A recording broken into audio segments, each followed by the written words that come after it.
If someone wasn't able to connect to and form a strong connection with their primary caregiver during their early years, who is likely to have been their mother, it doesn't mean that they will realize this.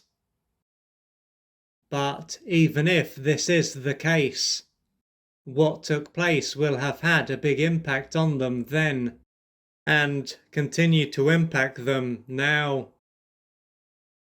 What this illustrates is how important this stage of their life was, and how important it was for them to securely attach to their primary caregiver. However, as this is so, it can seem strange as to why they wouldn't be aware of what happened at this stage of their life, or see how it is still affecting them. But, as strange as this might seem, their brain will have caused them to consciously forget about what happened in order to protect them. As if they were to remember what took place, this would also unlock some of the pain that they experienced and had to be repressed all of those years ago. The outcome of this is that their ability to keep it together and function would be undermined. What this comes down to is that their brain is not designed to make sure that they are aware of what is going on inside them. It is designed to keep them alive. With that aside, thanks to what they experienced early on, they can typically live in their head and have a very weak connection with their body. By being this way, they are not going to be aware of a number of their needs or have a strong connection with their feelings. They are then going to be a whole human being, but they will seldom if ever operate as one. But although they won't have a strong connection with how they feel, they can often experience anxiety and find it hard to feel at ease during these moments. The needs that they are not aware of won't lie dormant, though, and they will have an impact on their behavior. So, without knowing it, they can do things to meet needs that they are not consciously aware of. They can then believe that they are doing something because of one or a number of reasons, but there will be far more to it. The needs that are held outside of their conscious awareness will also be driving them. When it comes to their love life, this can be an area of their life that they more or less overlook. Then again, this could be an area that is very unstable, with them going from one relationship to another. When it comes to the former, they might not be interested in dating or being with anyone. Yet, when it comes to the latter, they might not be interested in being by themselves.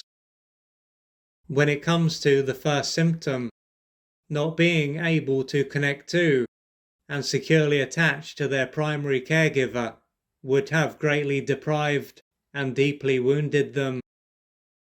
To handle the pain that this would have caused them, they would have gradually disconnected from their body.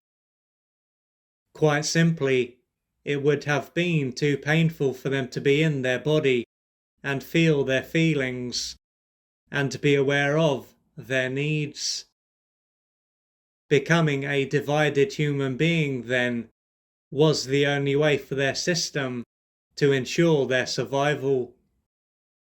As for the second symptom, not having an attuned caregiver who generally met their needs would have caused them to see their needs as bad and as something that would cause them to be rejected and abandoned.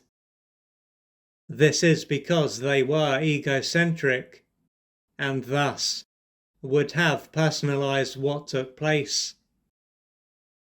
To try to be loved and not left, they would have gradually lost touch with a number of their needs and developed a disconnected false self.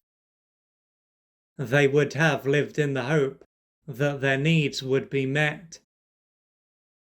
When it comes to their love life, if they more or less overlook their need to experience intimacy, this is likely to show that their primary caregiver was out of reach, and the care that they did provide was misattuned care. They would then have come to associate human closeness as something that would cause them to be smothered and to be annihilated. If, on the other hand, they go from one relationship to another and are rarely if ever single, this can show that their primary caregiver was out of reach, but at times did provide attuned care.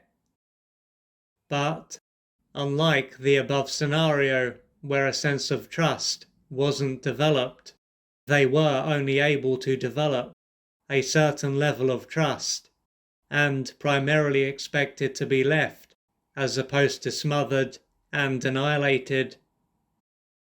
Now, assuming that they were to become aware of what is taking place in their life and trace it back to their early years, they could wonder why they were unable to attach to their primary caregiver.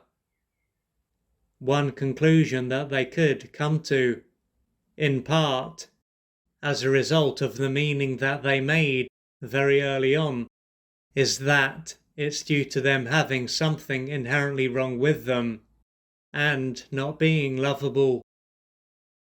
But if this erroneous view is put to one side, it is likely to be due to their primary caregiver not having been able to attach to their primary caregiver during their formative years. What happened to them at this stage of their life would have caused them to adapt in a certain way, and as they were unable to heal any of their inner wounds, they ended up repeating what was done to them, or something that was very similar. This could be something that goes back many, many generations. Taking this into account, while they would have personalized what took place during this stage of their life and formed a view of themselves based on these experiences, how they were treated had nothing to do with them. For them to reconnect to their essence and to let go of what doesn't belong to them, they are going to have beliefs to question, pain to face and work through, and unmet developmental needs to experience. This will take courage, patience, and persistence.